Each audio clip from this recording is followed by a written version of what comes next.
말씀을 준비하다가 신학교 때 처음으로 설교 실습을 했던 시간이 떠올랐습니다. 신학대학원 1학년 겨울 방학 때 요한복음을 배우면서 설교를 실습했던 수업이 있었습니다. 교수님께서 이제 과제로 평가로 요한복음 어디든 좋으니까 한 본문을 잡아서 이제 설교하라 이렇게 과제를 내주셨습니다. 떨리는 마음으로 숙제를 했던 기억이 납니다. 그때 제가 선택했던 본문은 요한복음 수많은 본문 중에 바로 오늘 본문 요한복음 5장 1절에서 9절까지 말씀을 선택했습니다. 지금 와서 이제 기억이 나는 것은 그때 교수님이 이제 제 설교 실습을 이제 보시면서 피드백해 주셨던 한마디가 기억이 납니다. 정중히 이 오른쪽 벽에만 있는 것은 아니라네 이렇게 말씀하셨어요. 제가 너무 긴장이 돼서 여기만 보고 이렇게 설교를 했던 거예요. 지금은 그래도 좌우를 좀 볼 수 있을 정도까지는 훈련을 받았습니다. 말씀을 준비하면서 이 10여 년 전에 그때의 기억이 떠올랐습니다. 그리고 동시에 이런 질문이 제 안에 던져졌죠. 왜 그 본문을 선택했을까? 그 요한복음의 21장에 충분히 은혜 있는 많은 에피소드와 본문들, 말씀들이 있음에도 나는 왜 그 시절에 이 부분을 선택해서 설교를 했는가? 이 질문을 던졌습니다. 어떤 생각을 했을까? 그때 나는 어떠한 은혜와 메시지를 하나님께 받았던가? 이런 질문들을 했습니다. 아마도 그때의 저는 고난을 묵상하고 있었던 것 같습니다. 인생에서 고난이란 무엇일까? 이런 생각을 하고 살았죠. 하나님께서 인생에 왜 그토록 어려운 일들을 만나도록 하나님은 우리 인생에 고난을 허락하시는가? 고난 속에서 주님을 만날 수 있다. 수없이 들은 말이지만 정말 그 안에 담긴 뜻은 무엇일까? 당시에 제 삶이 그렇게 녹록하지 않았던 시간들이었고 여러 가지 생각이 많았던 시간이었기 때문이죠. 요한복음을 공부하면서 그 21장 전체의 내용 중에 유난히 이 5장을 선택했던 이유는 아마도 38년 동안 병에서 해방되지 못해서 누워 있었던 그 사람에게 제가 일종의 동정심과 동질감을 느끼고 있었던 것 같습니다. 오늘 이 말씀이 제가 했던 그 첫 설교의 본문 말씀입니다. 다시 한번 그때로 돌아가서 이 말씀의 주인공을 끌어오고자 합니다. 오늘은 이 오랜 고난 속에 있었던 한 인물을 우리가 만나게 됩니다. 38년 된 환자이죠. 성경은 이렇게 소개합니다. 5절 말씀 제가 읽어드리겠습니다. 거기에 38년 동안 병을 앓고 있던 사람이 있었습니다. 긴 배경 설명 이후에 이제 5절에 와서야 오늘의 주인공을 소개하는데 성경은 매우 간단하게 소개하죠. 38년 동안 병을 앓고 있던 사람. 우리가 한 인생을 이렇게 소개할 때, 표현할 때 어떤 소설이나 영화 속에서 한 인물을 우리에게 보여주기 시작할 때 여러 방법이 있겠지만 어느 경우는 그 사람에게 어떤 숫자를 설명함으로써 그 사람이 어떠한 상황 가운데 있는지, 어떠한 마음으로 살아왔을지, 어떤 사람인지 소개하는 경우가 있습니다. 오늘 이 주인공이 그런 사람이었어요. 38년 동안 병을 앓았던 사람. 이후에 보면 알 수 있듯이 그 병은 거동이 불편한 병이었습니다. 장애였어요. 지체장애. 이 병자는 예수님을 향해서 나를 도와서 그 연못에 들어가게 도와주는 사람이 아무도 없다. 내가 들어갈 수가 없다. 이렇게 불평을 합니다. 38년 동안 지체장애를 안고 살아온 사람이었습니다.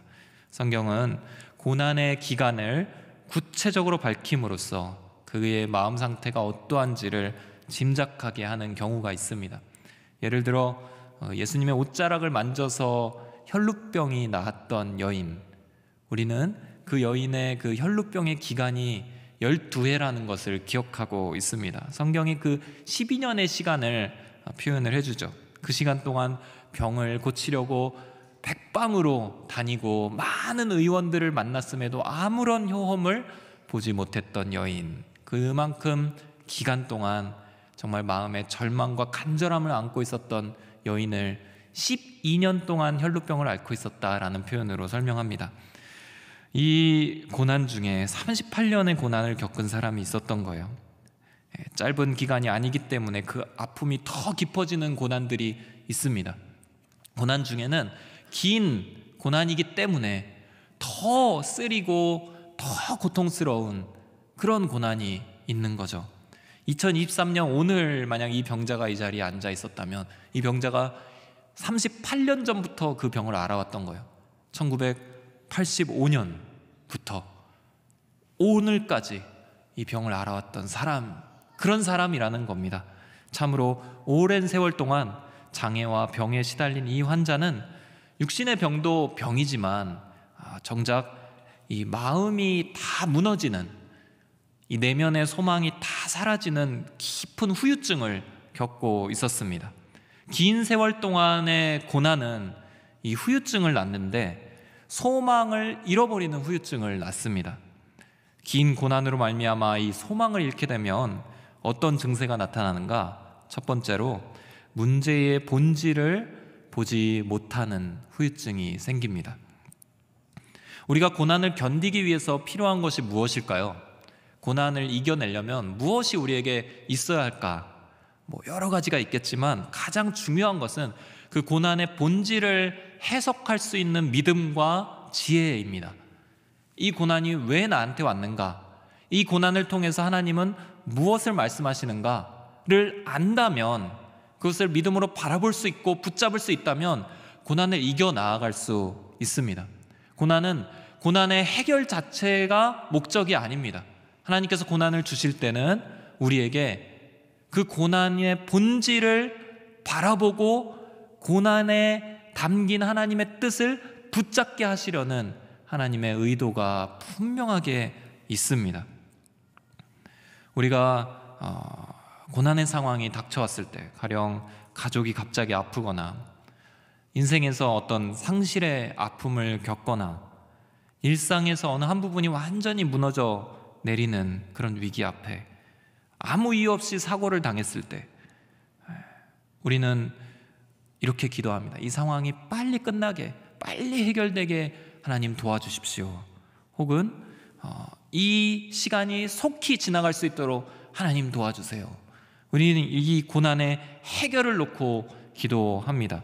누구나 그 고난을 빠르게 피하고 싶은 본성이 있는 것은 당연하고 자연스럽습니다.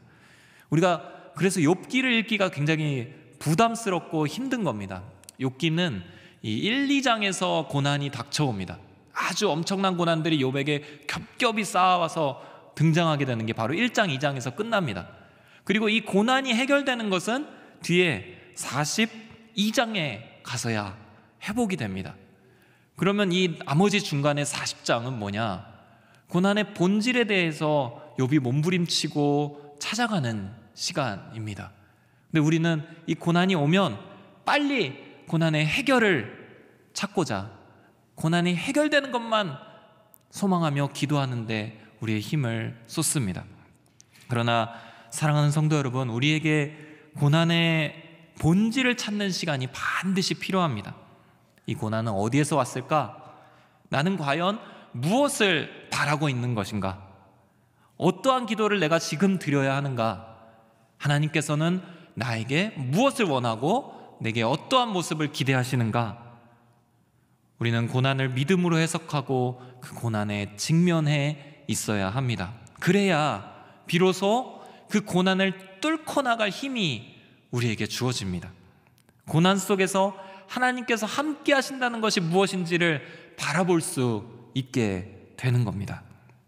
문제는 이 본질을 찾는 시간이 오래 주어질 때, 고난의 기간이 오랫동안 내게 허락될 때 발생합니다. 이 본질을 바라보는 시선이 피곤해지는 거죠. 마침내 문제의 본질을 찾으려는 노력도, 그 묵상이 중요하다는 것을 아는 그 가치를 붙잡는 그 시간도 다 피곤해지는 겁니다. 그래서 그 본질을 놔버리는 겁니다.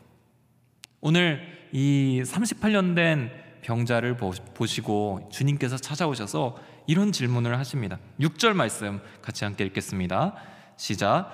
예수께서 그가 거기 누워있는 것을 보시고 또 그가 이미 오랫동안 알아온 것을 아시고 물으셨습니다. 내 병이 낫기를 원하느냐? 내 병이 낫기를 원하느냐? 문제의 핵심 중에 핵심, 아주 본질적인 질문을 던지신 겁니다. 내 병이 낫기를 원하느냐? 네가 낫고자 하느냐? 너가 낫고자 하며 벗어나고자 하는 노력이 여전히 네 안에 있느냐? 이 상황에 주저하지 않고 새로운 회복된 삶을 너의 마음속에서 기대하고 있느냐? 물으시는 겁니다. 당연해 보이는 질문인데 이 38년 된 병자는 이 38년의 기간 동안 이 소망을 잃어버린 겁니다. 네, 주님, 제가 낫고자 합니다. 이 질문 이렇게 답하면 되는 건데 그거 정답이고 그 외에는 아무 답이 필요 없는 그런 질문인데 이 병자는 이렇게 대답합니다. 7절 말씀 같이 함께 읽겠습니다. 시작. 환자가 대답했습니다. 선생님, 물이 움직일 때 못에 들어가도록 나를 도와주는 사람이 없습니다. 내가 가는 동안 다른 사람들이 나보다 먼저 물속에 들어갑니다. 다른 사람들이 먼저 들어가요. 뭐 이렇게 점잖게 읽었지만 아주 불평과 짜증과 막 변명이 담긴 말투였을 겁니다. 이 대답은 아마 이런 질문에 어울리는 답일 겁니다. 물속에 들어가면 나았을 텐데 너는 왜 낫지 못하고 있느냐? 만약 이런 질문을 던졌으면 이 대답이 정확하죠. 선생님, 저는 들어가는데 도와줄 사람이 없어서 다른 사람들이 먼저 들어가기 때문에 저는 한 번도 먼저 들어가 본 적이 없습니다. 이렇게 답이 돼야 되는 질문이겠죠. 그러나 병자는 네가 낫고자 하느냐 하는 질문에 이 답으로 대답합니다. 이러한 동문서답이 왜 나올까? 지금 병자의 마음 가운데 본질을 놓치고 있는 겁니다. 이 병자는 어느 순간부터 내가 나아야지 하는 참된 소망을 찾는 의지를 포기해 버렸습니다. 그리고 눈앞에 내가 들어가지 못하는 이유에 대한 열등감과 자괴감, 나 대신 먼저 들어가는 사람들에 대한 시기심, 그리고 그렇게 하지 못하고 있는 내 자신에 대한 자책과 절망이 그 자리를 채우고 있었습니다. 이러한 감정들이 섞여서 낫고자 하는, 나아야겠다 하는 그 본질적인 소망을 삼켜버린 것입니다. 이 상황을 우리는 삶에서 참 많이 보게 됩니다. 상황이 낳는 여러 다른 부차적인 감정들 때문에 내가 정작 바라는 것이 무엇인지를 잃어버리고 참된 소망과 참된 희망을 찾고자 하는 그 의지마저 꺾어버리는 그런 상태에 우리는 빠질 때가 많습니다. 하나님의 뜻을 생각하는 것이 점점 피곤해집니다. 될 대로 되라는 식으로 자포자기하고 절망과 자괴감과 불평으로 자신을 주장하기 시작합니다. 급기야 우리가 어떻게 할 수 없는 굳어버린 마음이 되어버리는데 오늘 38년 된 병자의 마음이 지금 이렇습니다. 오랜 고난 속에서 문제의 본질을 바라보는 시선을 잃어버린 것입니다. 긴 고난 속에 나타나는 후유증 두 번째, 그것은 헛된 소망에 사로잡히게 됩니다. 오늘 배경은 예루살렘 곁의 양의 문 근처 베데스다 연못에서 나타나는 에피소드인데요, 이 연못에는 특별한 이야기가 있습니다. 가끔씩 천사가 내려온다더라. 그 천사가 내려와서 그 물을 한번 휘저을 때가 있다더라. 그래서 물에 잔잔한 파도가 일 때 제일 먼저 들어가는 사람은 그곳에서 어떤 병에 걸렸든지 고침을 받는다더라. 전설이 있었습니다. 말 그대로 미신이고 전설이죠. 당시에 이방인들 사이에도 이렇게 유행하고 있었던 그런 치유의 전설들, 유대인 사이에도 있었던 것입니다. 자연 현상으로 어떤 현상이든지 샘 안에 있던 갑자기 온천 그 샘의 근원이 솟아오르는, 그래서 갑자기 물이 잔잔해져 있다가 출렁 그 안에서 기포가 나면서 막 퐁퐁퐁 하면서 갑자기 출렁하는 그 순간에 이것을 천사의 기적으로 믿고 달려드는 사람들이 있었던 것입니다. 38년 된 병자의 종착지도 이곳이었습니다. 도저히 나을 수 없는 상황, 오랜 기간 자신을 괴롭혀 오던 병은 이 전설에서 소망을 발견합니다. 그리고 창조주 하나님이 아니라 이 전설에서 오는, 미신에서 오는 헛된 소망을 붙들게 됩니다. 그런데 이 소망에 포기할 수가 없는 겁니다. 사로잡혀 버렸습니다. 몇 년이고 어쩌면 몇십 년이고 이 병자는 물 곁에서 물만 바라보는 삶을 살았습니다. 기어서라도 들어갈 수 있는 곳을 어떻게든 찾을 것입니다.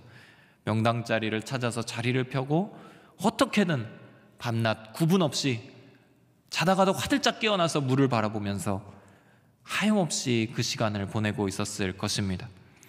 우리의 고난이 길어질 때 우리에게는 다른 소망이 들어오기가 참 쉽습니다. 참 소망을 기다리는 시간이 길어질 때 우리 눈앞에는 헛된 것이 소망으로 보이는 신기루가 펼쳐집니다. 참 하나님이 아니라 미신과 우상과 세상적인 방법들이 우리의 마음을 사로잡습니다. 그것이 이 오랜 고난의 해결책인 것처럼 보이게 됩니다. 사탄이 이 상황을 조정하는데 전문가입니다. 물이 움직일 때 치유가 있을 것이라는 이 전설, 그리고 그렇게 빠르게 들어갈 수 없는 자신을 계속해서 묵상하는 이 38년 된 병자에게 사탄은 절망을 심어줍니다. 나는 도저히 구제함을 받을 수가 없구나. 나는 이 병에서 구원을 받을 수 없는 구제불능이구나. 이런 자포자기하는 심정이 그 안에 들어가게 됩니다. 깊은 패배의식 속에서 살아가게 만듭니다. 따라서 오늘 우리에게 있어서 참 소망이 무엇인가, 우리는 어떠한 소망을 바라고 있는가 질문하는 것이 굉장히 중요한 질문입니다. 고난의 시간이 길어질 때는 이 감각이 약해지거든요. 하나님을 바라볼 힘조차 없을 때 우리는 과연 우리가 무엇을 바라고 있는가, 내가 붙잡고 있고 내가 바라보고 있는 그 소망이 진짠가, 그것이 정말 생명의 소망인가 질문해 볼 필요가 있습니다. 오늘 우리가 기도할 때에, 이따가 기도할 텐데요, 우리의 믿음의 시선에서 헛된 것들을 분별해낼 수 있는 성령의 은혜가 임할 수 있기를 주의 이름으로 축원합니다. 헛된 소망에 묶여 있다면 기도 안에서 예수 그리스도의 이름으로 그것을 끊어내고 참 소망이신 주님을 찾게 되기를 주의 이름으로 축원합니다. 오랜 고난이 계속되면 후유증 세 번째, 참 소망을 알아보지 못하게 됩니다. 알아볼 수 있을 것 같죠? 참 소망이 나타나면 그거 곧장 붙잡을 것 같죠? 그렇게 되지가 않습니다.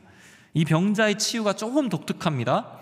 복음서에서 나오는 대부분의 치유는 예수님의 정체에 대한 고백을 먼저 소개합니다. 그래서 이 병자든 환자든 장애를 갖고 있던 사람이든 누구든지 예수님에 대해 먼저 고백을 합니다. 그분이 어떠한 분이시고 그분이 어떠한 능력의 주님이신지를 고백하고, 그 고백이 드러나고 나서야 예수님께서 고쳐주시는 것을 보게 됩니다. 그게 대부분의 치유의 보편적인 방법인데, 오늘 이 병자는 먼저 치유함을 받습니다. 그리고 자기를 고쳐준 분이 누구인지도 알지 못하는 상황 가운데 있습니다. 나중에 시간이 지나고서야 예수님께서 그를 찾아가셔서 그를 만나 주시고 예수님을 소개해 주시죠. 거꾸로 된 것 같아요. 요한복음 5장 13절에서 15절까지 같이 한번 읽어보도록 하겠습니다. 시작. 병이 나은 사람은 그분이 누구인지 알 수 없었습니다. 그곳에는 많은 사람들이 있었고 예수께서는 이미 떠나셨기 때문입니다. 나중에 예수께서 성전에서 이 사람을 만나 말씀하셨습니다. 보아라, 내가 다 나았구나. 더 심한 병이 내게 생기지 않도록 이제 다시는 죄를 짓지 마라. 그 사람은 유대 사람들에게 가서 자기 병을 고치신 분이 예수라고 말했습니다. 반대해야 되죠. 예수라고 먼저 고백하고 그분이 어떠한 분이신지, 그리고 내 죄가 어떠한 것인지를 먼저 치유함 받고 고침 받고 그 다음에 문제 해결이 들어가야 맞는 것 같은데, 거꾸로 된 거죠. 왜 그럴까? 이 사람이 이 오랜 기간 동안 참 소망을 찾을 수 있고 분별할 수 있는 능력조차 잃어버린 것입니다.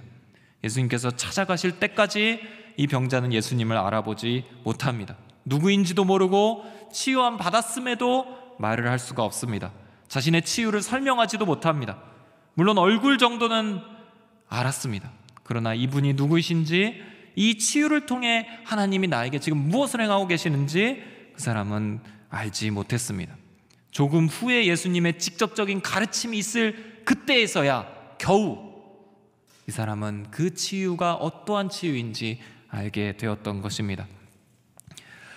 요한복음 9장에 보면요, 오늘은 5장이었고 9장에 보면 좀만 더 넘겨보면 날 때부터 눈먼 사람의 이야기가 나옵니다.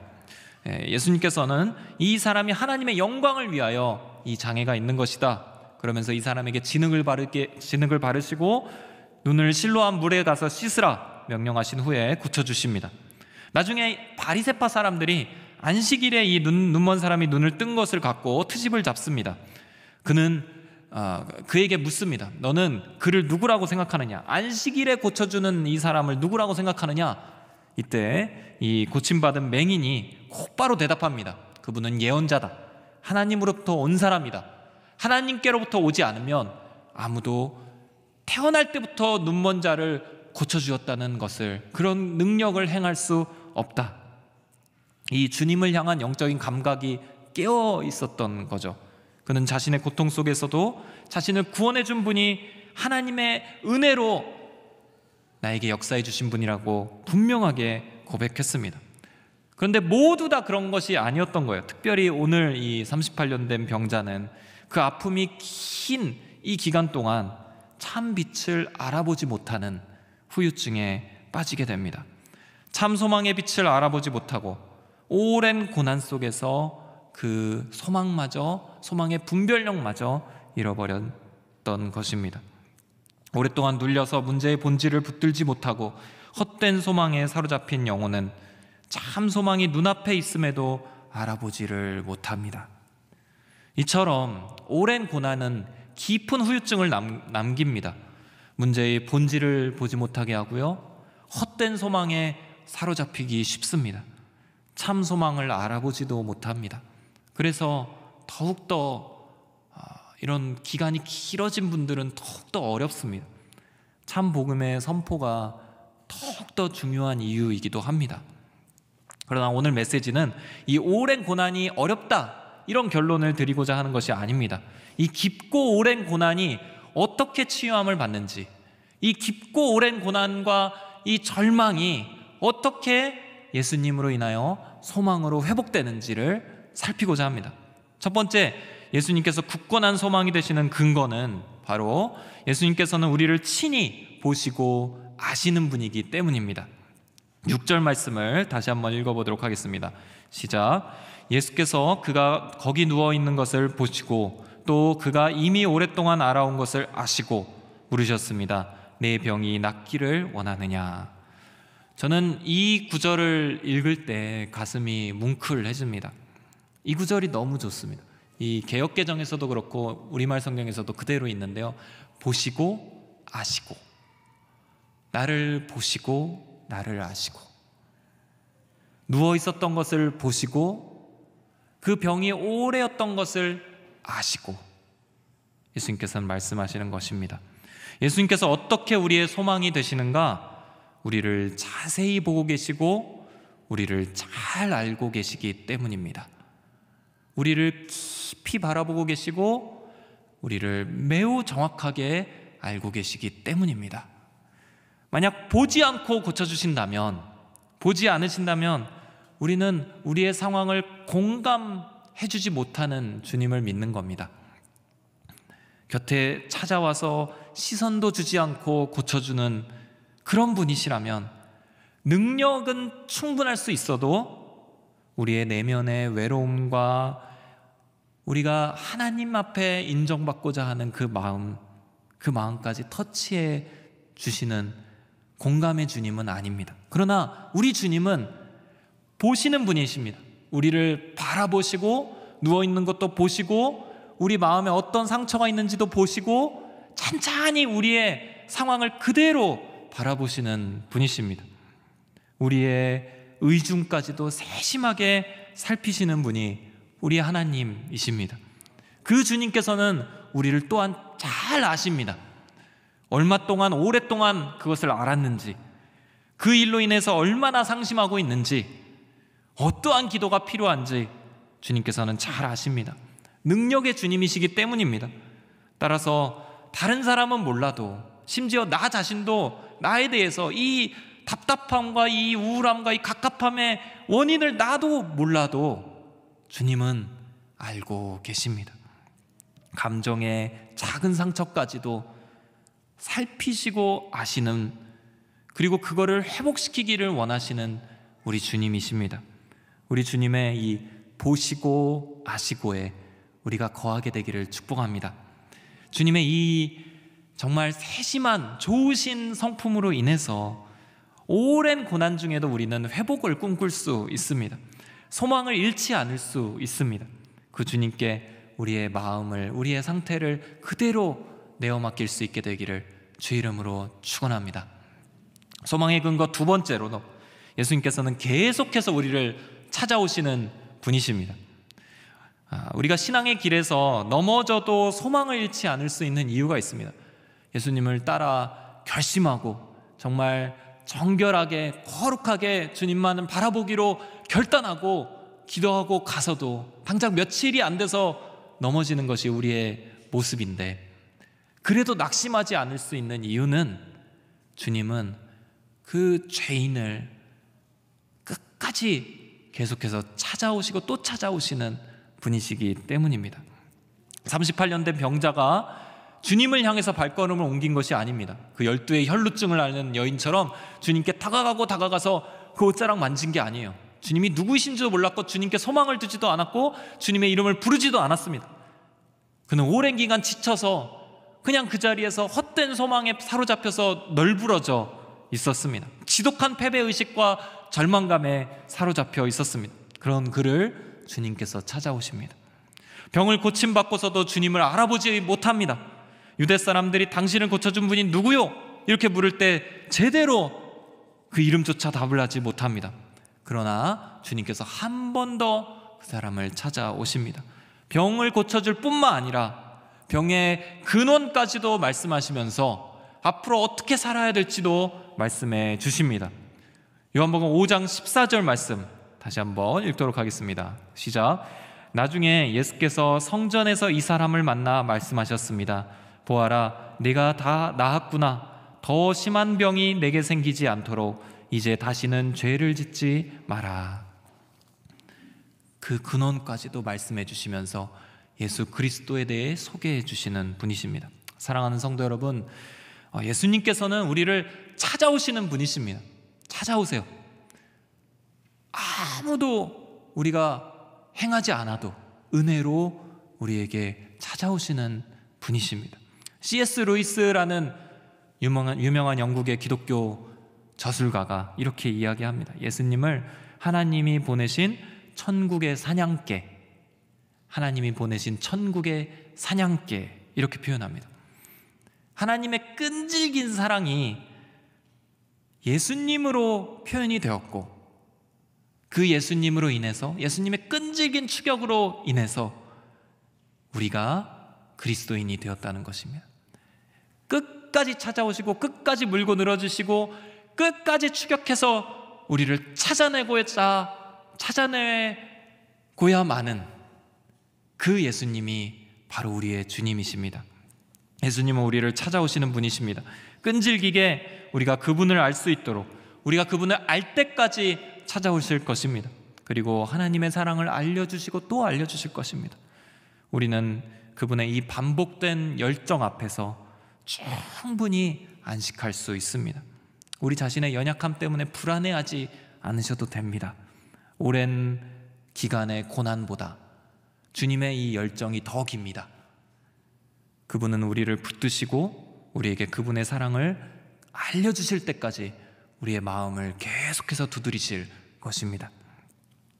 예수님께서 어떻게 소망의 근거가 되시느냐? 세 번째, 예수님께서는 선하신 생명의 주관자이시기 때문입니다. 선하신 생명의 주관자. 요한복음에 나오는 모든 기적의 장면들은 예수님이 어떠한 분이신지를 소개해주는 이 장면입니다. 특별히 선택된 장면들이에요. 이 장면을 통해 예수님은 어떠한 분이시다를 보여줍니다. 오늘 38년 된 병자를 고치신 이 장면도 예수님이 어떻게 누구이신지 소개해주는 하나의 근거 장면이 됩니다. 이 장면을 통해 예수님은 이렇게 자신을 소개하십니다. 요한복음 5장 21절 말씀입니다. 같이 한번 읽겠습니다. 시작. 아버지께서 죽은 사람을 일으켜 생명을 주시는 것 같이 아들도 자기가 원하는 사람들에게 생명을 준다. 예수님이 생명을 주시는 분이다. 생명의 주관자가 되신다. 자신이 원하는 사람들에게 생명을 주시는 그 놀라운 권세가 누구에게? 예수님께 있는 것입니다. 하나님께서는 어떠한 커다란 고난보다 더 크신 분이라는 그런 말이 있습니다.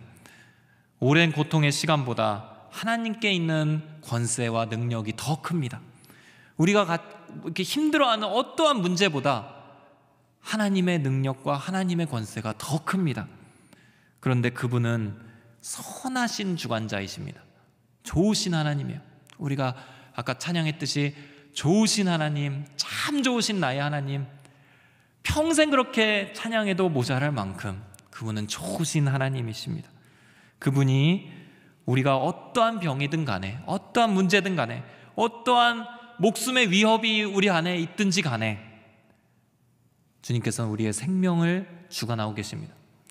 그분은 절대로 그분의 허락 없이는 어떠한 생명도 떨어지지 않습니다. 주님은 이 권세를, 생명의 권세를 사탄이나 다른 어떤 누구에게 절대로 허락하지 않으셨습니다. 지금도 생명은 주님께 있습니다. 주님이 원하시는 그분의 백성들에게 그 생명을 주십니다. 어떤 절망에 속한 사람에게도 주님은 생명과 소망을 주실 수 있는 능력의 주님이십니다. 전설에 나타난 그 천사의 그 미신, 그 전설보다 더 큰 생명의 본질적인 능력이 바로 우리 주님 예수님께 있습니다. 사랑하는 성도 여러분, 어떠한 긴 고난 가운데 여러분들 계십니까? 얼마나 힘이 들어오셨습니까? 오랜 고난은 우리의 인생에서 결코 쉬운 일은 아닙니다. 그 고난 가운데서 우리는 문제의 본질을 잃고 또 헛된 소망에 사로잡히기도 쉽고 참 소망을 알아보는 능력도 잃어버릴 때가 있습니다. 여러 고난들에 비할 정도가 되지는 못하지만 저에게는 5살 셋째 아이가 있습니다. 그 아이는 태어날 때부터 중증 뇌병변 장애를 안고 있습니다. 평생 이 아이는 그 장애를 안고 살아갑니다. 이 아이를 볼 때면 제 마음이 먹먹해질 때가 참 많습니다. 사랑하는 자녀가 고난은 물론 아닙니다. 그렇지만 이 자녀가 겪는 아픔은 부모에게는 분명한 고난이 됩니다. 아직도 이게 걷지를 못합니다. 이 배와 이 허리와 이 골반 쪽의 근육들과 힘이 부족하기 때문에 서보려고 많이 노력하지만 넘어지기 일쑤입니다. 바로 엊그제만 해도 앞으로 크게 한번 넘어지고 뒤로 그냥 완전히 고꾸라져서 앞뒤로 그냥 피멍든 혹이 생겨져 있습니다.